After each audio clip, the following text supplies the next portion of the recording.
thank you to Park Pride, Trust for Public Land, and all these organizations who put this together.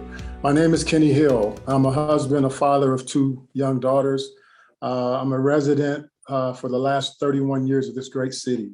I have the privilege of living 5 doors down from West Manor Park, which I make it a practice to walk the new trail that was provided there, thanks to our NPU chair, Eunice Glover, and her hard work dealing with Park Pride. Greenspace is vital. I have 2 daughters and a dog, and being able to share experiences with them is life-changing. I'm a firm believer that when we expose young people to Greenspace, we connect them to the community, and young people who are connected to the community will not terrorize the community, will not be violent to those who live in the community. And the problem we have with crime is somehow and in partial ways results of people not feeling connected to the communities that they're in. Thank you. To advance a sustainable future for Atlanta, we must focus attention on both our urban spaces and our natural spaces and resources. Atlanta's projected population growth of approximately 106,000 people over the next 10 years further stresses a current challenge of making intentional decisions regarding our use of land that support our local ecology, our economy, and our quality of life in equal measure. As the city grows, how will you balance the need to protect trees and green space with other city priorities, namely public safety and affordable housing, which are often positioned in either or terms? Mr. Hill. Thank you, thank you. So yes, I think the question is a very good question. Affordable housing is important, public safety is important, but green space is vital. There's 877 acres that the city owns that decisions will be made about what we do with this property. So I think it's not best to position it in an either or.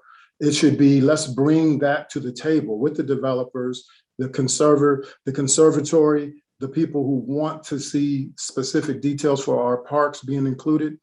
We don't want it to be after the fact. It needs to be included on the front end so that people who are getting affordable housing also have green space available. So it has to be planned up front. We can't move forward with development and then later invite the parks in and say, here's what's left. So I think when we communicate with the NPUs ahead of time, we communicate as we communicate with the developers, everyone's at the table, and that's how we come to agreement on how we best use the land that is available and nobody is.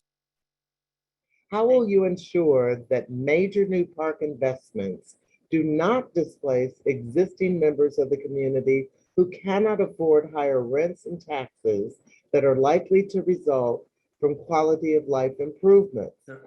So with that question, again, we're talking more like the Beltline, because usually community parks do not do a lot of displacement of people. But in the case of the Beltline, to Mark's point, the West Side Future Fund, our current mayor has done a great job of preserving legacy residents in that community. As the community has been redeveloped and prospered, people are able to stay in their homes. And we start with that as the goal for the rest of the build out of the Beltline. There are economic tools to use, like SSDs, building transit where you don't require parking for developers because the transit will be there, that lowers the prices. So there's tools to use, but if we don't communicate with the community up front, if we do everything and bring them in on the back end, we still end up with the same problems. So we need a mayor who's going to bring us together and give the voice of the community the same leverage as the voice of the developers. And that's why my candidate is so important, because I'm not supported by huge developers. I'm looking out for all of Atlanta.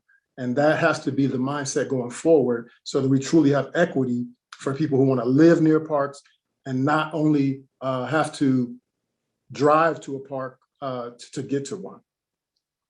Thank you. Thank you.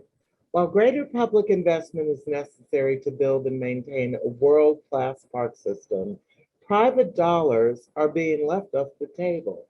The philanthropic community has expressed to its nonprofit partners an interest in additional investment in Greenspace if the city committed additional dollars to maintenance. Further, a lack of adequate resources for park maintenance puts park conservancies and friends groups in the position of compensating for a lack of public resources instead of leveraging private dollars to make good parks even better. So, how will you work with park conservancies or friends groups and philanthropic community organizations to ensure all available dollars are leveraged for a better park system? Thank you. So I currently run a nonprofit and we provide housing for homeless single moms. But what we also do with that group of single moms that are in our program is we do a monthly cleanup where we take a section of the community that we operate in and we do a cleanup of that area. It includes parks such as C.T. Martin Recreation Center, Collier Heights Park. So I think there's adequate partnerships available through nonprofits, as well as the friends of the parks, to where we can continue to earn the trust of the philanthropic community and deepen that trust. So I think by bringing people together, we'll find the resources that don't always have a dollar sign attached to them. I will partner with the schools. My park down the street, West Manor, is right across the street from Young Middle School. No reason why we can't have projects where the school adopts the cleaning of that park that's right across the street. So I think when we think from a mindset of bringing people. Equity is about creating policies, structures, processes, and tools for all people to prosper, including low income and people of color. So what policies, structures, processes, and tools will you advance in your administration to ensure that historically disenfranchised communities receive equitable investments in their parks and their green spaces, as well as public resources necessary to maintain them? Thank you. So this is another example of where we need change in our leadership. We need change that is servant leader based. As mayor, I would lead the charge in restoring equity in the areas that have been left behind. I do it now from a nonprofit standpoint with the lives of people who are homeless and restoring them, but also doing the community cleanups in areas that are left out. We've cleaned over 6 tons of trash out of the green spaces and the roadways. We look at the future and the projects we have available, like the Trust for Public Land, the schoolyards programs. I'm on 2 schools boards for instituting the schoolyards programs for Miles Elementary and Harper Archer. That's the future of bringing green space to communities. We need to leverage that along with the history of people who've been there fighting the fight, so that we bring the new and the old together in unity to support these areas that have been left behind. So it's about leadership. It's about a change in priorities. Servant leadership has to be the priority.